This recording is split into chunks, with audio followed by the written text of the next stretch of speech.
दिवाली का त्योहार हर साल अपने साथ रोशनी, खुशियां और उत्साह लेकर आता है। बाजारों में चहल पहल, घरों की सजावट, मिठाइयों की खुशबू और पटाखों की गूंज। दिवाली की ये चमक दमक हर किसी के चेहरे पर मुस्कान बिखेर देती है। लेकिन इस रोशनी के पर्व के पीछे एक ऐसी कड़वी सच्चाई भी छिपी होती है जिसे हर कोई नहीं देख पाता। गरीबों की दिवाली। यह कहानी ऐसे ही एक गरीब आदमी की है जिसका नाम रघु था। रघु एक छोटे से गांव में रहता था जहां उसके पास अपना कोई घर नहीं था। वह अपने परिवार के साथ एक टूटी फूटी झोंपड़ी में जीवन व्यतीत करता था। उसके पास खेत नहीं थे और काम भी मिलना मुश्किल था। मजदूरी करके जो थोड़ा बहुत पैसा मिलता उससे ही घर का गुजारा होता। दिवाली करीब थी, लेकिन रघु के लिए यह दिन भी आम दिनों जैसा ही था, संघर्ष और चिंता से भरा। रघु का बेटा छोटू लगभग 10 साल का था, जिसकी आंखों में दिवाली की चमक थी। गांव के बाकी बच्चे जब नए कपड़े पहनकर मिठाइयाँ खाते और पटाखे जलाते, तब छोटू उन्हें दूर से देखता। उसकी मासूम आंखों में पटाखों की चमक देखकर रघु का दिल बैठ जाता। छोटू ने कभी अपने माता पिता से ज़्यादा कुछ नहीं मांगा था, लेकिन इस बार दिवाली पर उसने अपनी छोटी सी ख्वाहिश जताई। बाबा, क्या इस दिवाली पर हम भी पटाखे जला सकते हैं?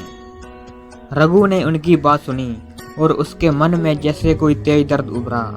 वह जानता था कि उसके पास इतना पैसा नहीं था कि वह पटाखे खरीद सके, पर वह अपने बेटे की खुशी के लिए कुछ भी करने को तैयार था।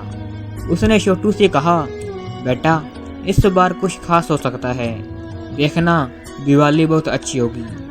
ये कहने के बाद रघु मन ही मन परेशान था।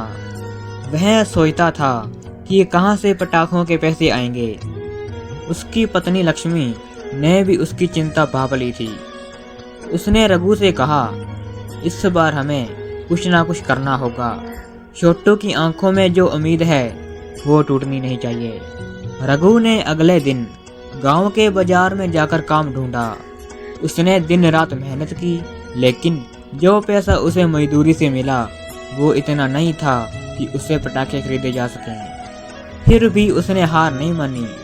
उसने एक साहूकार से उधार लेने की सोची, लेकिन साहूकार ने उसकी गरीबी का मजाक उड़ाया। वह निराश होकर वापस आ गया। कुछ दिनों बाद दिवाली का दिन आ गया। गांव के हर घर में तैयारियां हो रही थी। रघु के घर में भी लक्ष्मी ने साफ सफाई की और अपनी टूटी फूटी झोंपड़ी को जितना हो सके सजाया। लेकिन छोटू की आंखें अब भी उसे एक ख्वाहिश के पीछे थी, पटाखे। रात होने वाली थी और रघु ने अब तक कोई पटाखे नहीं खरीदे थे। वह गांव के मंदिर के पास बैठा सोच रहा था कि किस तरह अपने बेटे का दिल बहलाए। तभी उसकी नज़र एक बूढ़े साधु पर पड़ी जो उसी मंदिर के पास बैठा हुआ था। साधु ने रघु को देखकर उसे पास बुलाया और पूछा, तुम इतने परेशान क्यों हो बेटा? रघु ने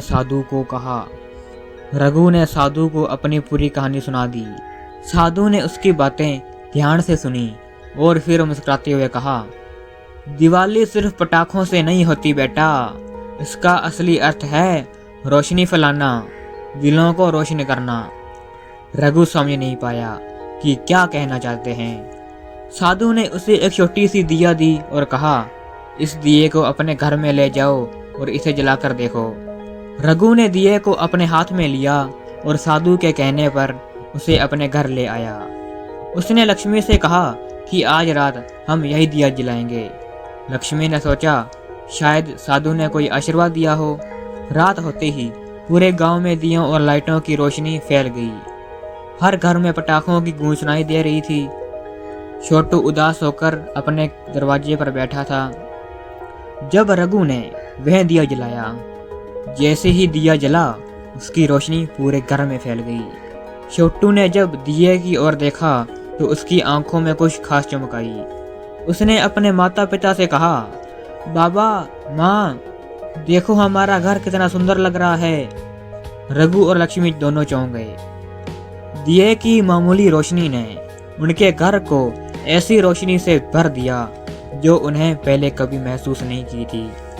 उसे साधारण से दिए ने उनके घर में खुशियों की एक नई उम्मीद जगा दी।